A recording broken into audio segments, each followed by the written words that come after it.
I got suckered in by the crazy stories and hype my friends gave it. I wanted to see it for myself. So last week I downloaded Tor and started browsing. I didn't feel the need for any extra protection, being completely new to the entire concept. In retrospect, I wish I had. I spent hours clicking link after link after link, and I was starting to get bored and a little bit freaked out. I had found a whole host of your typical crackheads searching for stuff, sites with hitmen for hire, and a ton of other military-grade weaponry. At one point, I found myself scrolling through post after post of vivid descriptions of abuse, and how these bastards who committed those atrocities get off to them every night. I wish I had closed my computer right then and there, but something kept my curiosity alight. Honestly, I think some part of me just wanted to see how messed up the human mind could truly be. After a few more links of pee, and another couple of medicine markets, I had enough of it. This is it, I sighed to myself. One more link and I swear I'm out of this hellhole. I clicked the link, going blindly into what, unbeknownst to me, would alter my already cynical views on humanity. The first thing that caught my eye was the curly pink font that served as the title on the opening page. It read, "Peace and Love." I remembered all too clearly, as it seemed so out of place in that slum of human refuse formerly known as the deep web. I scrolled down to find an image album and a simple chat box. No one was online at the moment, so I went ahead and clicked the first set of pictures. I was not ready for what I was about to see. The very first picture was that of a young pregnant woman, bawling her eyes out.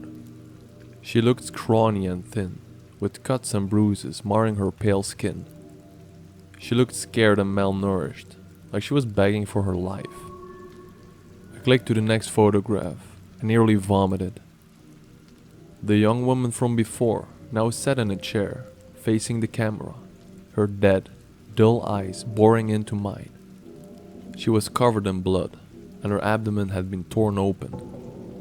In her cold, unfeeling arms, she held the child, still attached at the umbilical cord. Its half-formed, lifeless body was a deep crimson with blood, and one could tell it had been forcefully ripped from the womb. On the wall just behind them, written in their blood, were the words, "I gave them peace," in harsh, hasty letters. I don't know what possessed me scrolling through the photo. It was as if I couldn't control my own facilities. The image only got more and more grotesque as I looked further.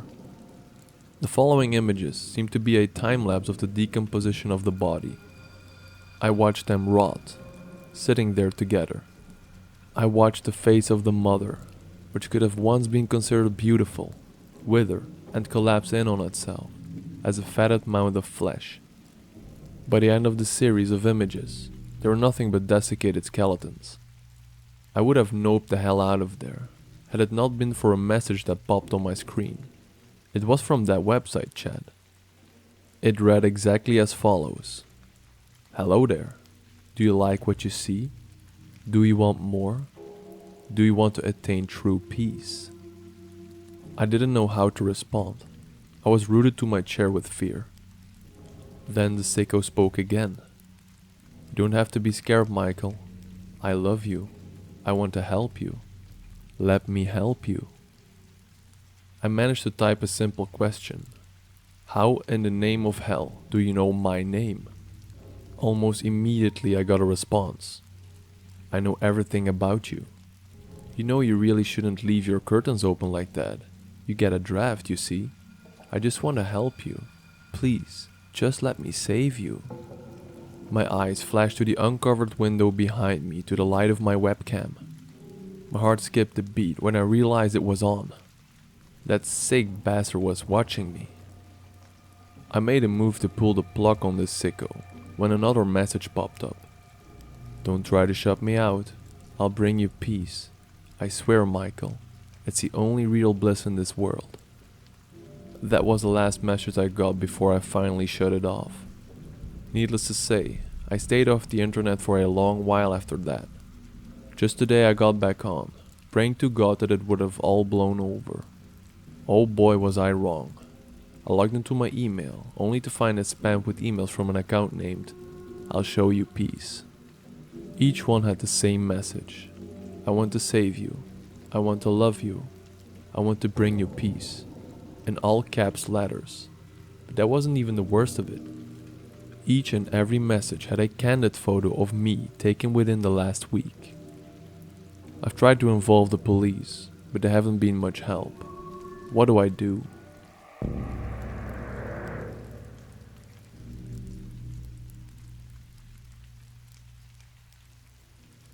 I've been living in the same small town for as long as I could remember. My days were pretty standard.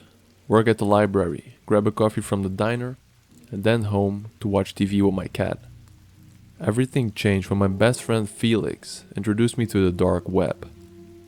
He showed me how we'd navigate through encrypted sites, buying odd trinkets and old books. The whole thing seemed intriguing. After seeing Felix delve into it, I started exploring the dark web on my own. A couple of times a week, I'd log on, curious about the hidden treasures I might find. It felt like a secret online marketplace, and I got a kick out of discovering random items. One particular night, I came across a listing for a mystery box. It promised unique collectibles. Thinking it might be fun, I placed a bid on it. About a week later, a nondescript brown box arrived at my doorstep. It was surprisingly heavy. There wasn't any return address, just my name scribbled in a hurry. A strange feeling came over me, but I pushed it aside, eager to see what was inside. I put the box on my kitchen table and used the knife to open it. The first thing I noticed was this weird smell, like old books mixed with metal. Inside, there were Polaroid pictures, USB sticks, and stuff like necklaces and hairpins. The pictures were of different women, and it looked like they didn't know they were being photographed. It was creepy. I couldn't help myself, so I plugged one of the USBs into an old laptop I had laying around, since I didn't want to take the chance destroying my daily laptop with a virus. The files contained videos and audio recordings. One video was of a woman just walking in a park, and it was clear she didn't know someone was filming her. Another one was just the sound of a woman humming. The more I saw and heard, the more my stomach turned. This wasn't just random stuff. It was like someone was stalking these women. After going through the items, I was a mess. My mind raced with thoughts of what to do next. Part of me wanted to go straight to the police. Another part was paralyzed with fear, thinking the person behind this might find out and come after me. I even thought about telling Felix, but it felt too risky. I didn't know what to do. And then, as if things weren't bad enough, another box showed at my door. The second box was even heavier than the first. I took a deep breath and opened it up. Inside, along with more photos and USB sticks, there was this old tape recorder. I hit play, and some weird, messed up voice started talking about watching people and collecting stuff. The voice said they knew that I had seen what was inside the boxes. I felt my body go numb, and my head felt really fuzzy, almost like I was ready to pass out. I started freaking out, so I packed everything and drove over to Felix's place. He looked at the stuff and said we had to go to the cops. While we were trying to figure things out, my phone pinged with a notification. A text from an unknown number popped up, which read, "Like the collection?" It hit me like a truck. This psycho had somehow managed to obtain my phone number. They didn't know my every move. At least I didn't think they did, but they knew enough to mess with me. I went back home later that day, feeling nervous and paranoid as hell. The idea that someone out there was able to hack their way into my personal life was too much for me. When morning came, I knew I had to go to the police. I hoped they could find this creep and make it stop. The police station was very busy when I got there. I showed them everything, and they wrote it all down. They seemed pretty concerned, especially about the tape recorder and the text.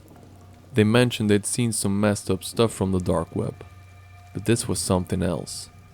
They said they'd do their best to find out where the packages came from and who sent me that text. But they also warned me to people who do this kind of stuff are really good at hiding. After all this, I stopped going on the dark web. I got a new phone number just to be safe, but I couldn't stop thinking about the women in those videos and audio clips. Their faces and voices kept playing in my head. I kept wondering who they were, if they were okay, and how they ended up in someone's sick collection. It felt heavy, knowing I had seen some part of their lives I shouldn't have. In the end, the police never managed to track down who sent those boxes. The number that had texted me went dead, and there were no leads or clues on the packages. It felt like the dark web had reached out to mess with my life and then just disappeared, leaving me with a bunch of questions and no answers.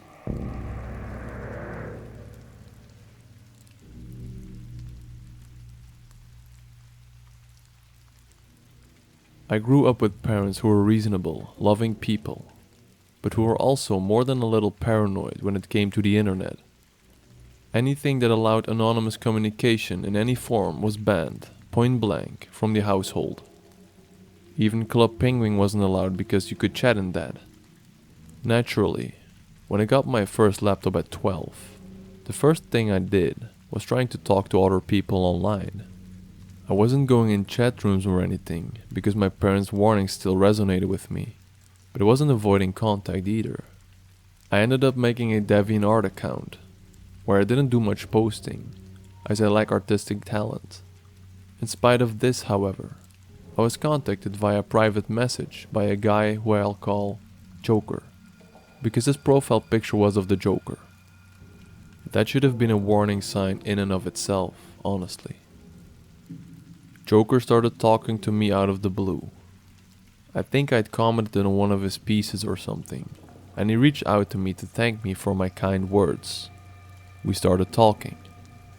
It turned out we had a lot of common interests. We played some of the same games, liked some of the same cartoons, etc.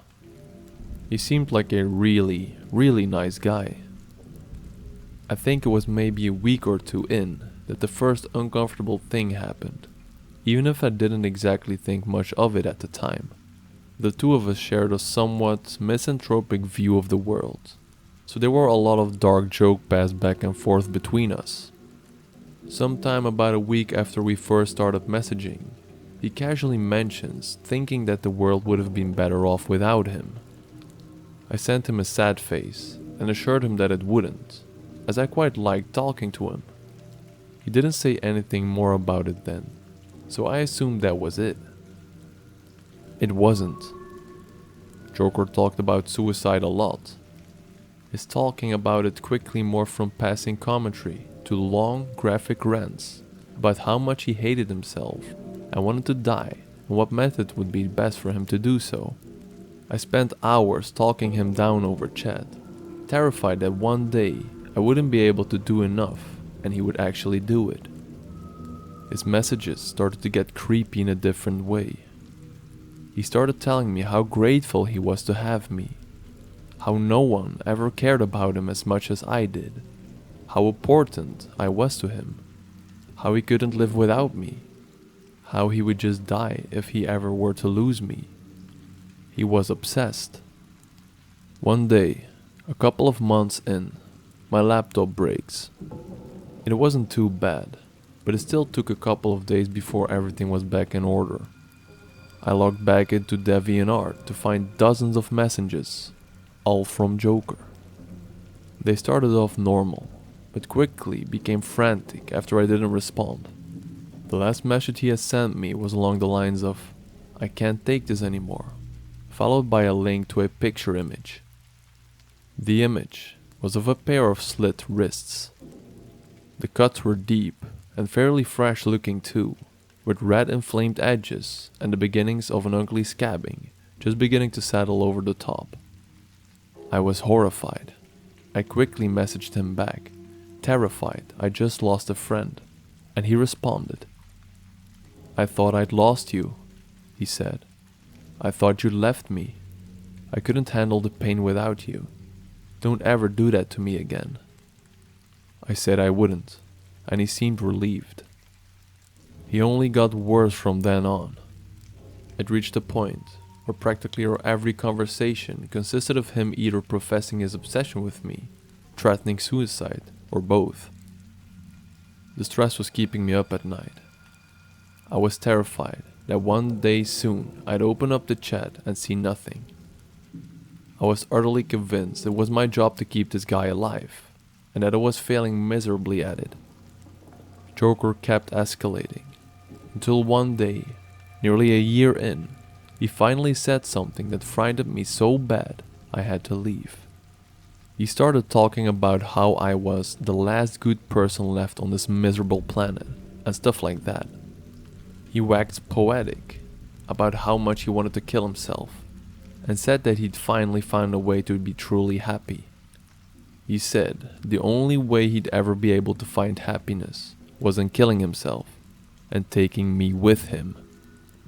That way we would always be together, free from the cruel weight of the world. He started going into very detailed, very graphic descriptions of how he'd kill me.